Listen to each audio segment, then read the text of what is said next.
네, 안녕하십니까. 캐시메이커 문서진입니다. 안녕하세요, 이현민입니다. 네. 2주 만에 뵙는 것 같아요. 그죠? 그러니까 네. 거기 출장 갔다 오셨잖아요, 런던. 네, 저 이번에 뭐 약간 비즈니스 협의할 것들이 있어가지고 출장을 좀 다녀왔는데 런던은 뭐 많이 괜찮았어요. 코로나 끝난 분위기예요, 완전히. 어쨌든 영국도 잘 갔다 오셨고 그럼 네. 다시 또 우리 또 달려보기로 하겠습니다. 네.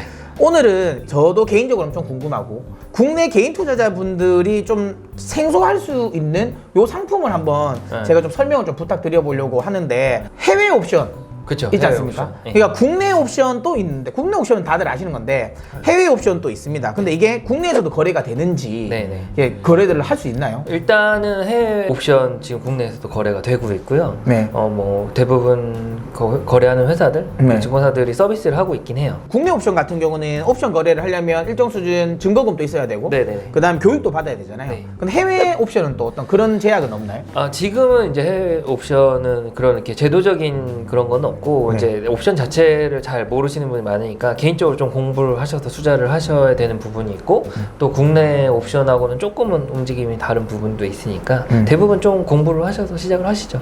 개인적으로. 근데 이제 해외 옵션 같은 경우는 상품이 국내 옵션보다는 좀 다양하지 않나요? 할 수 있는 게 지금 예. 국내 옵션은 뭐 코스피 옵션 그렇죠. 주인데 다른 옵션은 상대적으로 조금 거래가 네. 덜 되고 있고 물론 이제 해외 옵션도 주가 지수가 제일 잘 되긴 해요. 근데 추가로 원유 옵션 정도 조금 더 거래가 되고 몇 가지 선택지가 좀 더 있다고 보시면 됩니다. 근데 이제 우리가 이제 옵션 거래를 이렇게 할 때 보면 네. 우리 흔히 말하는 이제 양매수 뭐 이런 것들 많지 않습니까? 양매수를 좀 궁금해 하시는 분들도 많이 계실 것 같아요. 네. 그러니까 국내에서 옵션을 좀 하셨던 분들은 이 양매수를 좀 하고 싶어 하시는 분들도 계실 것 같은데 그 양매수는 도대체 어떨 때 하는 거고 뭐 해외 옵션에서도 좀 요즘에 양매수를 좀 해볼 만한지 그건 한번 좀 궁금한데.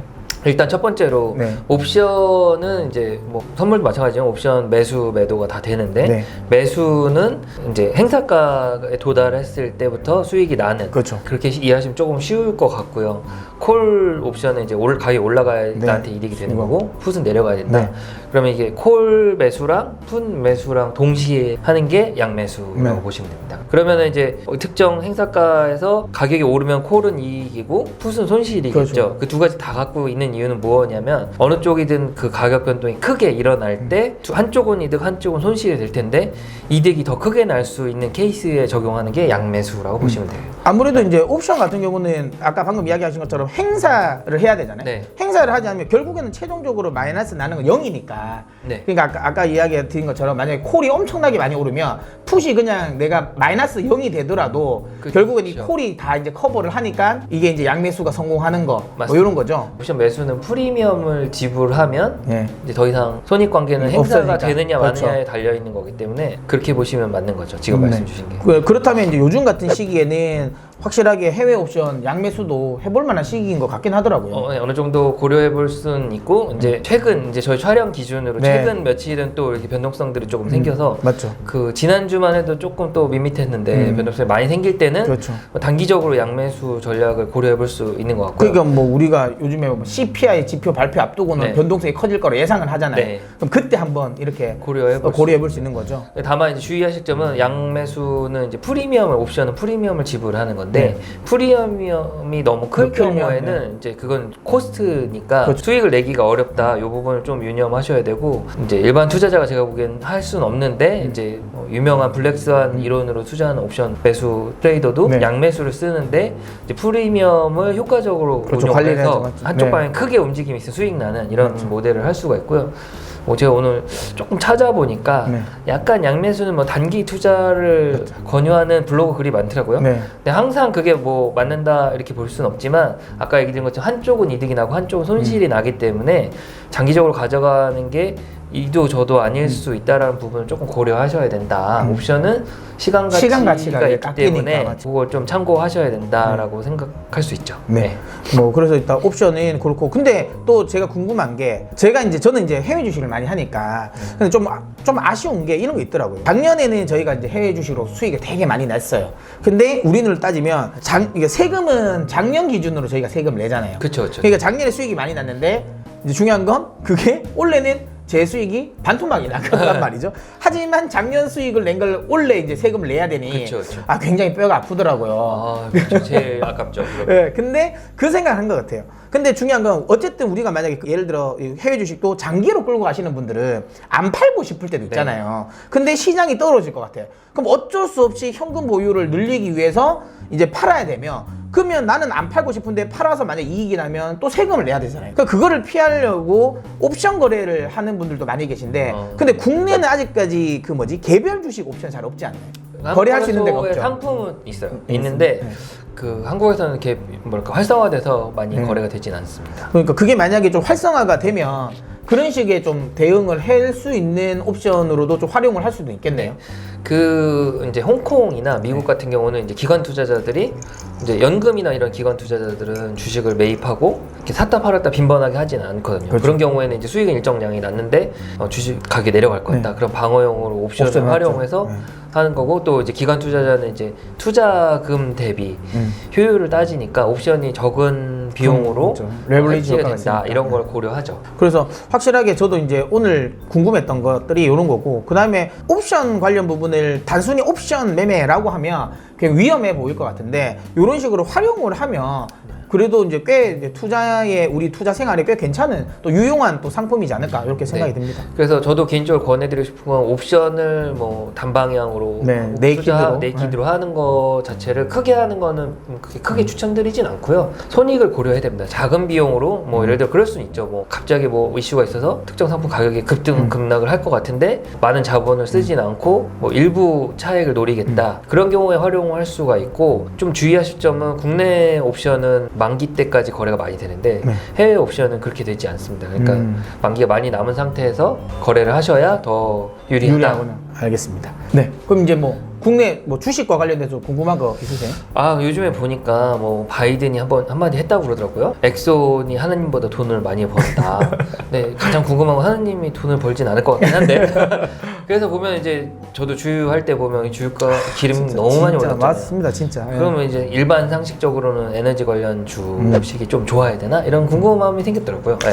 근데 이제 이게 보면 해외 주식은 에너지 관련 종목들이 굉장히 많이 올랐어요. 그쵸. 예, 뭐 대표적으로 엑스모빌이라든지 뭐 이런 애들이 굉장히 많이 올랐습니다. 근데 국내는 그러니까 물론 안 오르진 않았는데 생각보다는 더 올랐어요. 왜 그랬을까요? 대체적으로 우리가 생각하는 건 뭐 GS, 네. 그다음에 SK 그 이노베이션, 네. 그다음에 이제 SO1이 있는데 대표적으로 이제 GS 같은 경우는 우리가 생각하는 건 GS 칼텍스 때문에 정유주이긴 한데 네. GS는 GS 칼텍스만 있는 게 아니고 그쵸. 그 안에 나머지들이 많잖아요. 지주사다 보니까 그러니까 아주 명확하게 소위 말하면 이 정유주 흐름을 타지는 못했고 SK 이노베이션은 정유주라고 이제는 생각을 안 하잖아요. 아, 그렇죠. 2차 전지 관련 종목이라 생각해버리니까 이게 이제 좀 이제 정유주 관련 쪽으로 좀 덜 엮였던 거라고 보고요.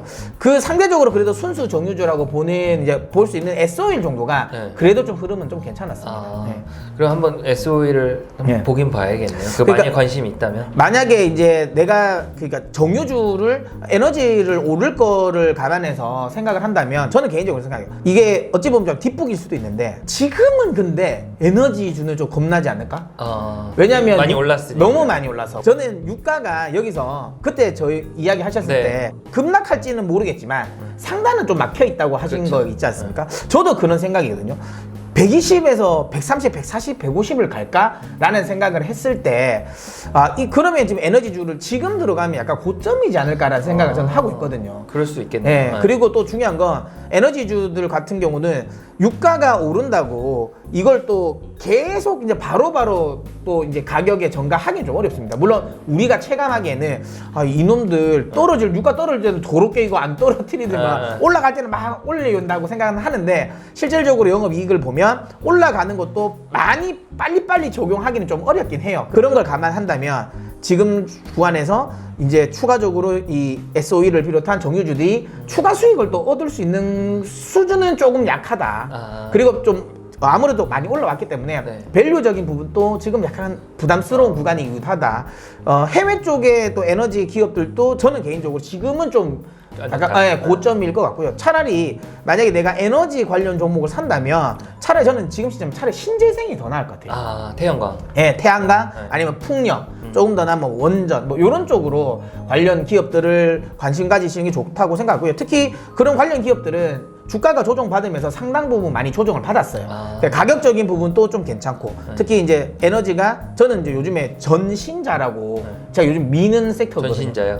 그러니까 저는 전기차, 신은 신재생, 자는 자동화. 저는 이제 이걸 왜 미냐면 시대가 지금 우리가 이제 팬데믹을 맞으면서 팬데믹으로 인해서 시장에 어찌 보면 문화가 확 바뀌었잖아요. 비대면이라는 문화가. 그 비대면이라는 문화가 바뀌면서 그 관련 종목들이 급등을 했었잖아요. 근데 저는 이번에도 초고 인플레이션이라는 이런 세상 우리는 20년 동안 맞아본 적 없었잖아요. 그쵸. 그럼 이게 끝나고 나면 그럼 거기에 맞춰서 관련 섹터들이 세게 나올 수 있다. 이거를 해결하는 섹터들. 그러니까 뭐 에너지 가격이 너무 많이 올랐으니까 전기차 시대로 빨리 갈 거고, 그다음 신재생 에너지도 또 빨리 더 투자할 거고, 그다음에 이제 인건비 이런 것들 너무 많이 오르니까 자동화가 좀 빨리 될 거다라고 해서 저는 전신자를 이야기를 하는데 어쨌든 그 중에서 본다면 신재생 에너지를 봐야 된다라고 보고요. 개인적으로 종목을 콕 찍으면 저는 하나솔루션을 좀 관심 있게 봤으면 좋겠습니다. 신재생 에너지. 신재생 에너지로 태양광. 태양광. 예. 그게 이제 최근 들어서 바이든이 태양광에 굉장히 진심이거든요. 그래서 바이든이 지금 태양광을 좀 적극적으로 밀어주고 있고 특히 이번에 동남아 쪽에 그러니까 중국 기업들이 우회로 들어오는 거를 막으려고 했었어요. 근데 알고도 일부러 열어줬어요. 이걸 막아놔 버리니까 자국 내에 태양광 설치가 너무 더딘 거예요. 그래서 그걸 좀 열어줬는데 하나솔루션 역시도 거기에 좀 수혜는 좀 됩니다. 왜냐하면 말레이시아 쪽에도 이거 실제로 하고 있고 그다음에 대신 이제 이런 쪽에 해외 쪽에 열어주긴 했지만 국내에서 생산하는 데에 대한 부분은 더 지원을 해주기로 했거든요. 근데 하나솔루션은 미국에도 생산 캐파를 가지고 있으니까 뭐 이런 부분을 전체적으로 본다면 하나솔루션은 괜찮을 것 같다는 생각이 듭니다. 수 있겠네요. 네. 그럼 오늘은 또 이렇게 우리 이야기를 또 마무리하도록 하겠고요. 또 다음 주는 저희가 또 재밌는 또 주제를 또 선정해서 이야기해 보도록 하겠습니다. 자, 이런 건 또 다음 주에 뵙도록 하겠습니다. 네. 고맙습니다. 캐시메이커.